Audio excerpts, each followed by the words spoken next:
The San Francisco 49ers had to pick a future this offseason, and they chose poorly. I'll explain on today's edition of Locked On NFL. The new Locked On NFL. The madman Tyler Rowland is your double shot of NFL espresso, with the Locked On local experts on every major story. Get ready, Rowland is revving up. The new Locked On NFL starts now. Locked On Podcast Network. Your team every day. Football fans, welcome in to today's edition of Locked On NFL, bringing you a double dose of the NFL's biggest stories with help from our local experts that know your favorite teams like no one else. I am your host, the madman, Tyler Rowland, joined today by Locked On NFL expert, the brain, Luke Braun. On today's episode, we're going to talk about some veteran players who were impacted by the NFL draft. We're going to talk about Trey Hendrickson in Cincinnati, Aaron Rodgers, and all the power he has with the Pittsburgh Steelers. But we're going to start with the big-time extension that the 49ers gave to George Kittle and why it's another sign that they're going down the wrong path. Before we get into it, do want to thank you for making Locked On NFL your first listen and for being an everydayer here with us at the Locked On Podcast Network, where it's your team every day. Today's episode is brought to you by FanDuel. Right now, new customers can get $250 in bonus bets when your first $5 bet wins. Luke, San Francisco had a big offseason where they had to make a decision on what they were going to do and to remind folks of the paths that were available. I want to throw it back to an episode of Locked On 49ers where they laid it out perfectly. So A is all in. All in right now. Do everything you can. F them picks. Don't worry about the future salary cap. You are building the best possible team you can right now to win around your older group of stars before they age out, and try to keep that Super Bowl window open and try to hoist that Lombardi this year. And if it falls apart after that, then that's what happens. But you choose that path. And then there's C, which is the opposite end of that. The old Super Bowl window was exactly that. That was the old Super Bowl window. 2025 and beyond, it's not the same team. We can't continue that same build. So whether it's Brandon Ayuk, Trent Williams, Christian McCaffrey, whoever is like an older player that's not going to be part of a future core in 2027 or whatever, those players need to be available. They need to shed salary. They need to add as many picks as they can, maybe utilize pick 11 in the draft to move down, add picks, add future picks, and build this thing slowly and properly around their star quarterback that they're about to pay $50 to $60 million a year in Brock Purdy. My least favorite option is B, where you kind of try to half-ass it and do both at the same time. I think it's just hard to do, because I think what happens is you might raise your floor in the short term, but you lower your current ceiling and you lower your future ceiling. With trying to cut that down the middle in option B, are you going to be good enough to win a Super Bowl? Because option C, you could have a future Super Bowl. Option A, you could have a current Super Bowl. Option B, you might not have either. I think that they picked option B here. They're going to pay Brock Purdy $50 million a year, and they give George Kittle a $76 million deal for 4 years, $19 million per season, top of the tight end market. And it's like you simply can't afford to do all of this. Now, if a Brandon Ayuk trade happens, or a Christian McCaffrey trade, or a Trent Williams trade, or something like that pops up here, then I'll feel differently about it. But right now, it seems like San Francisco had multiple paths, and they're just picking the worst one that leads to mediocrity. Well, they're picking the one that they feel won't get them fired. Because if they go for it big time and it goes up in flames, or if they go enter a rebuild, I don't know how ownership is going to feel about that. But there's a difference between surviving and thriving. And if you're surviving, you're only going to last so long, but you're at least going to last through now. And maybe they feel they can weather a storm, get a healthy year or something, and try to maybe rebuild on the fly, like some teams like to do. But I don't know if they're surviving either. I mean, the exodus of this season, we talked about it a ton, but just listen to the names that they have lost.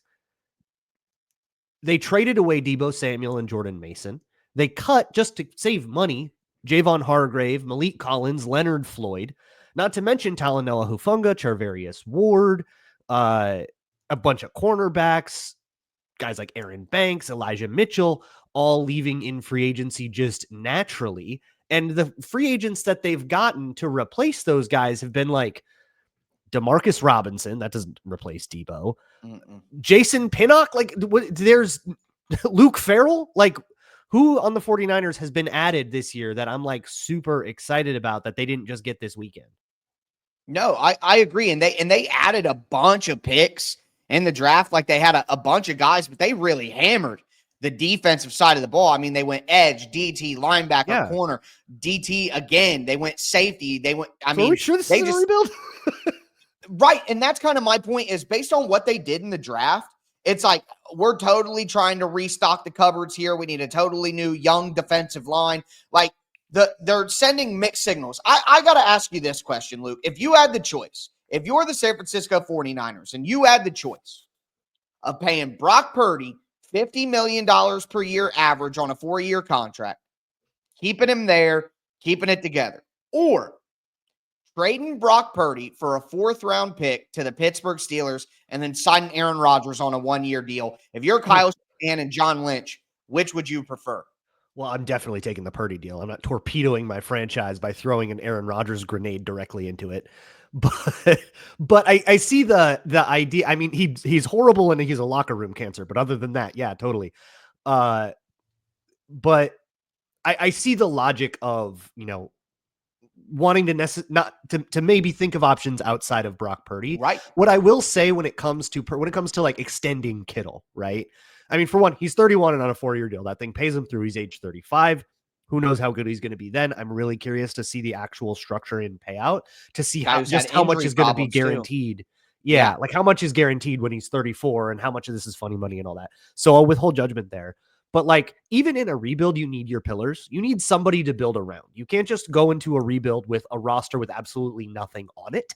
You need something that like survives at the time, and then you build around those pieces. Even if those pieces aren't going to be part of the long-term future there, you still need something to kind of hold down the fort while you're going through that. And that feels a little bit like what the 49ers are doing, the bare minimum to not get everybody fired while they go into a rebuild. That's not very exciting to 49ers fans, but the hope is that everybody keeps their jobs until they get to be exciting again. Well, I'll tell you what, I would be fine if Kyle Shanahan didn't get to keep his job and went on the open market. That's all I will say about that. But I just think. Are you expecting to cover a head coaching search in the next? Well, listen, I'm just, just leaving options open. You never know what's going to happen. But I just think San Francisco's in such a tough spot because basically the life cycle of an NFL team is if you get a pretty good quarterback on a rookie value, whether it be a Brock Purdy in the 7th round, it be a Dak Prescott in the 4th round, it be Joe Burrow with the number 1 pick. When you get a quarterback that actually is like, oh, this guy looks pretty decent, and he's on a rookie contract, you stack your roster with all that free money that you're not paying the quarterback to try to make the team good enough to go to the Super Bowl and win. If you don't get that done in that time frame, then you pay your quarterback. The job gets harder because you got to hit in the draft more often. You got to be more frugal with your money. You got to let some talent go. Is your quarterback good enough for you to win in the second phase? I don't think Brock Purdy is, and I don't either. You either die or your quarterback is good enough to make you a consistent contender, and I don't think that Brock Purdy is. So I think San Francisco is just coasting slowly towards death. Yeah, decay is the word that comes to my mind. I don't think so either. I think with Purdy, he gets, I think, a little bit too much flack for the sorts of things that we associate with like a low draft pick where like, oh, he doesn't have the arm talent or anything like that. Mm-hmm. I think it's more that he's a little bit fragile. He really thrives in chaos, but I think he leans on chaos so much that the chaos can come back to bite him. Mm-hmm. And if he can learn a more calmed down style of quarterbacking, you could have something there. But also that calmed down style of quarterbacking is like point guard to your crazy good skill players. And you can't, one of them's getting old that you just extended. One of them you just traded away. The other one is Christian McCaffrey. You get 6 games a year out of him. So yeah, I don't really see the short-term vision to be excited about the 49ers, but in 2-3 years, this team is going to be a totally different group of people. So who knows how good they're going to be and who knows who's going to be in charge of them. Yeah, they better hit in the draft. I think if things go poorly, maybe not this year, but the year after, that could potentially do it. But with that being said, talk about things going poorly and talking about a quarterback change. The Pittsburgh Steelers are at the mercy of Aaron Rodgers. Today's episode is brought to you by FanDuel Sportsbook. The NBA playoffs are here, and FanDuel is giving new customers an incredible way to get in on the action. Right now, when you join FanDuel and place your first $5 bet, you'll get $250 in bonus bets if your bet wins. I love how FanDuel makes betting so easy, whether it's picking my favorite team or diving into player props, from three-pointers to steals to assists. FanDuel has so many ways to bet my favorite player props. Plus, even after the game tips off, I can combine live prop bets into a same game parlay for a chance to win big. And following the parlays on FanDuel is the best looking experience you can imagine. Don't miss out. Head to FanDuel.com and claim your $250 in bonus bets today. Once again, that's FanDuel.com. All right, Luke, let's continue today's edition of Locked On NFL. We talked about the San Francisco 49ers situation, given that big contract to George Kittle, and why I think they chose the wrong path out of the few that they had this offseason. But talking about a team that's on a strange path, we talk about the Pittsburgh Steelers. And I think based on what they did in the draft, not addressing quarterback until Will Howard in the 6th round, they haven't done anything outside of Mason Rudolph. So you have Mason Rudolph, you have Will Howard. The writing is on the wall here. It's just so obvious. They got to have Aaron Rodgers. And if you're Aaron Rodgers now, hey, I'll play for $10 million. Actually, I think I might need $20 million to play this year. Retirement's kind of sounded even better. But look, and I'm sorry, but the Steelers do not have a choice. They cannot go into this season with Mason Rudolph and Will Howard as their true options. So if there's any veteran out there that benefited from the NFL draft, there is no one who benefited more than Aaron Rodgers. Yeah, I have to wonder if the order of operations isn't the same. I there's like weird CBA reasons sometimes to wait until after the draft to officialize these things. Comp picks and stuff. Yeah, either that or sometimes it's, there's different like differences to like veteran minimums and like nickel and dime crap you don't have to care about. Yep. But that the team might care about. I have to think that the hands have been shaken. I don't think you wait all the way to like the 5th round and take Will Howard and that's your only quarterback thing. If there's any uncertainty at all that Aaron Rodgers will be a part of the Pittsburgh Steelers, I just don't think you behave that way.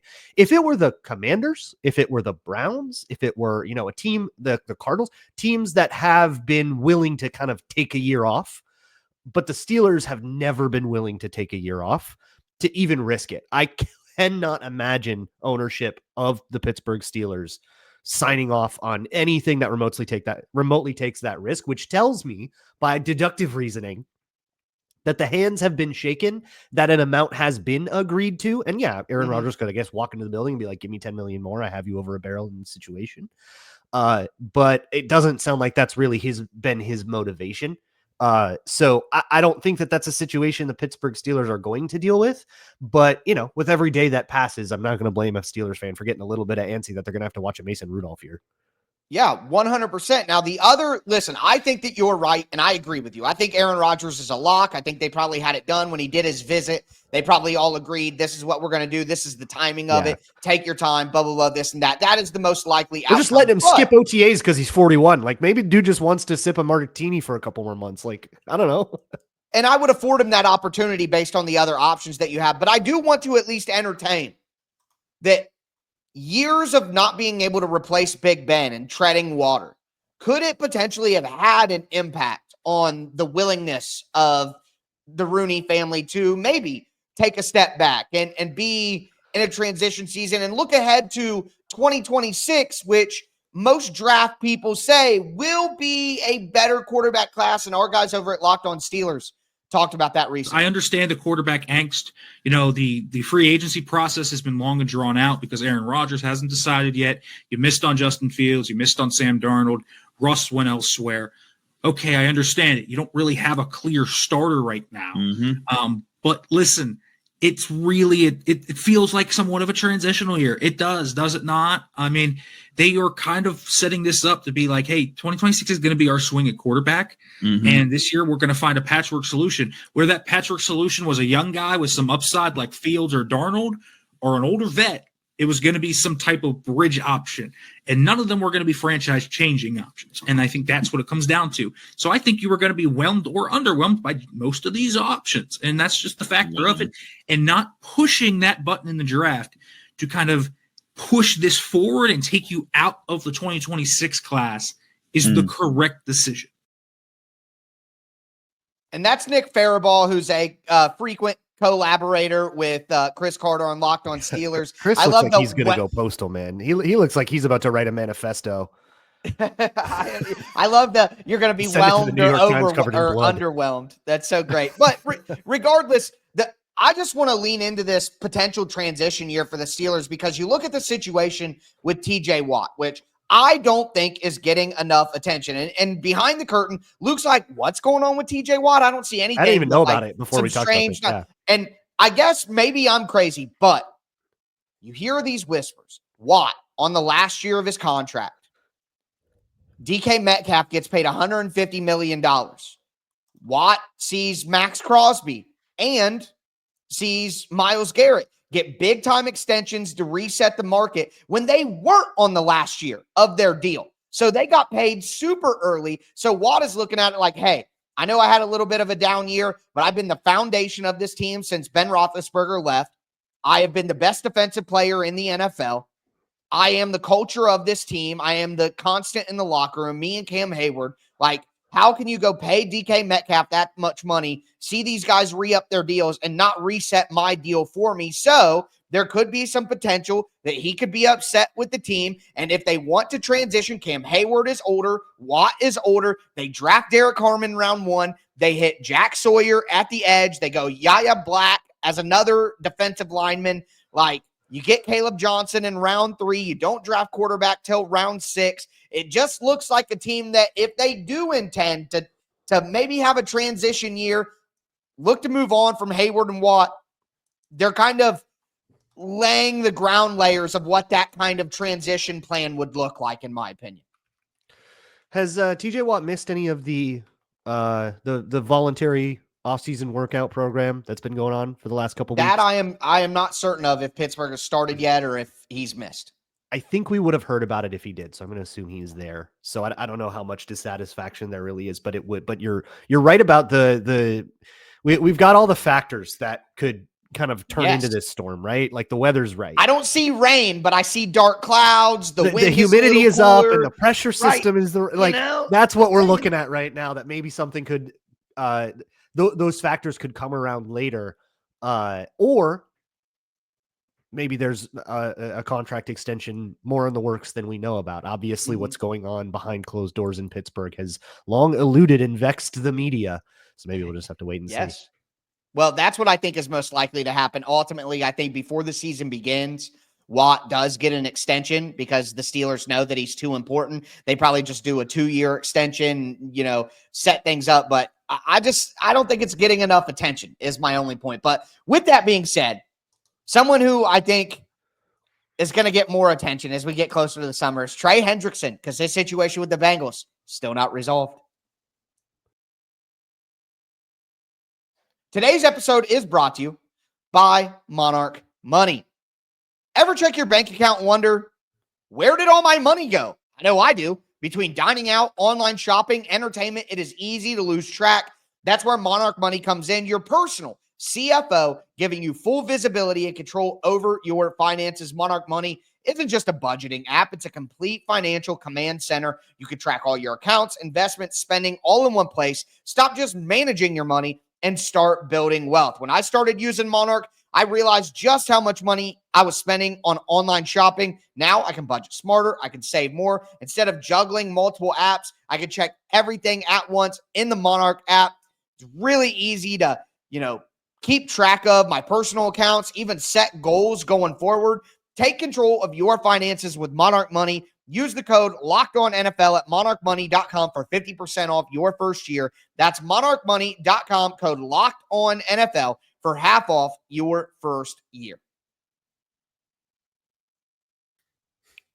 All right, Luke, let's cap off today's edition of Locked On NFL. Talked about the 49ers. We talked about the Pittsburgh Steelers. Now I want to get into some unresolved veteran situations. We'll start with the one in Cincinnati. Before we dive into, I want to thank you for making Locked On NFL your first listen. Make sure you check out the afternoon edition of Locked On NFL with Tony Wiggins in the barbershop. But looking at the Bengals, Trey Hendrickson wants a new deal. Trey Hendrickson wants to be appreciated. 17 and a half sacks, 2 years in a row. Clearly, by far, the most impactful and best player on the Cincinnati Bengals defense. They have not given him an extension yet. We did not see a trade over draft weekend. But I'm looking at the Cincinnati Bengals draft, and I'm looking at Shemar Stewart, who they picked, number 17. And if I am Trey Hendrickson, I'm saying you just gave me so much more leverage, Bengals. Let's hear from Jake Lisco from Locked On Bengals during the draft about the pick of Shemar Stewart. They hope that it gives them some help to be a contain edge. They hope that his size plays up. They hope that the run defense improvements that he showed in his most recent year at A&M can translate to the NFL and continue to trend in that direction. He's still a young player. There's still room for development there. And obviously, like I said, the straight line traits and the strength are there for Stewart. It's a matter of developing his football sense, his understanding of what teams are trying to do to him, and his ability to find the ball on the field. And on top of that, find ways to finish plays. And part of that is being able to anticipate what's coming. And the game needs to slow down for him a little bit, I think. But with all those traits, that's clearly what the team is banking on here. Again, not a pick that I would have probably made personally, but I'm not in the Bengals front office, obviously. And so we'll hope that the traits work out, looking at it from the outside, looking in for the Bengals, and that those production questions don't persist into the NFL. If you take the biggest project of the first round, you're not expecting to get immediate impact right away. And the Bengals did not draft any other edge rushers in the entire draft. They didn't draft any other defensive line help during the entire draft. So if I'm Trey Hendrickson, I'm walking in the Bengals headquarters. I'm saying this dude is not ready to play and impact and compete for playoffs year one. You have to pay me. Do it now. I don't know if I agree about Shemar Stewart and his early impact. I think with a four-man pass rush, the two guys on the edge, you usually kind of have, I'll call it like a sword and a shield.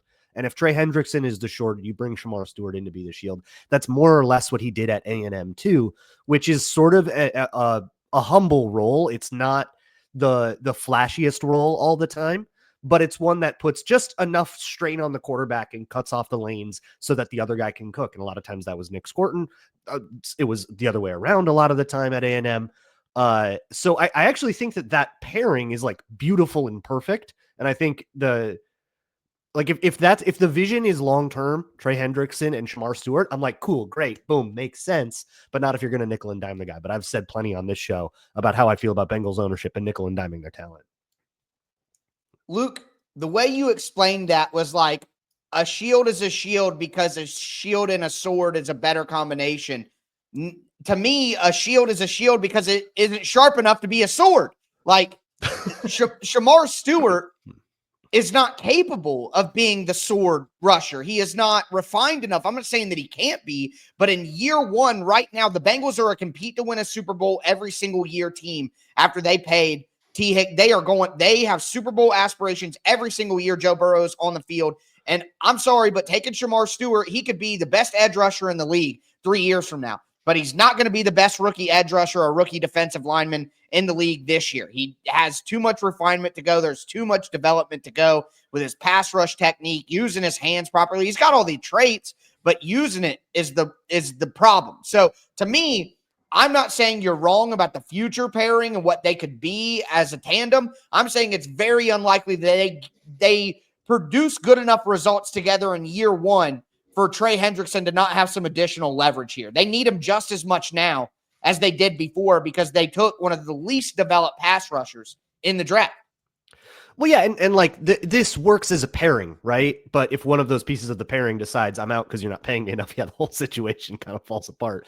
Then you don't have the patience and time to develop Shemar Stewart. Part of it is because you have Hendrickson, which makes, again, his value even greater because he needs to learn from Hendrickson, who's great with his hands and his technique. How much else did Cincinnati do for their deep? Like, is this going to be remotely serious at defense again, or are they going to be giving up 50 and making Joe Burrow carry the world? Like, I'm telling you, how much you look at their defense. They take 2 linebackers. Look, I like Demetrius Knight, but he's 25 years old. I'm not enthralled about taking him in the second round. They take Barrett Carter later, who has a little bit more speed. But, I mean, other than that, in free agency, because they completely – I talked about this yesterday, but they completely wasted the opportunity to create more cap space through the structure of T. Higgins and Jamar Chase's deal. They went cheap because they couldn't do a bunch of cash. The upfront cash to do that. Yeah. They couldn't do the cash to do it. So they totally lost the opportunity to take advantage and maximize their cap space to allow them to sign some more help on defense because they were too cheap to spend the cash this year because they paid so much for the wide receivers. Yeah, there's just no reason I can take this defense seriously and in the AFC North. Like, tell me why that doesn't get third in the AFC North if you're half of a team. Joe Burrow, Jamar Chase, T. Higgins, all great, right? One of the best offenses in the league, if not the best offense in the league. But that's only half of your team, and the other ones are more complete, with the exception of the Browns, who don't exist. Right. It's just, I did a big segment yesterday on pass and fail grades for the all season, and the Bengals have failed Joe Burrow this offseason with what they've done. He's going to have to put up 45 a game again. And maybe he can, again, but like, why are we living nothing like this? different. There's nothing different. It's they had Miles 2015 Murphy Drew Brees all over again. Who a young first-round defensive lineman they never developed. So now they have another one that needs even more development to be the best version and be worth it. But I want to talk about the Packers real quick because Jaire Alexander and the Packers, we're hearing now, the whispers are coming out. I think it was Rob Domofsky from ESPN reported that the Packers and Jaire Alexander could potentially look to kind of rekindle things, figure things out, get back together for the kids type deal. Peter called this months ago.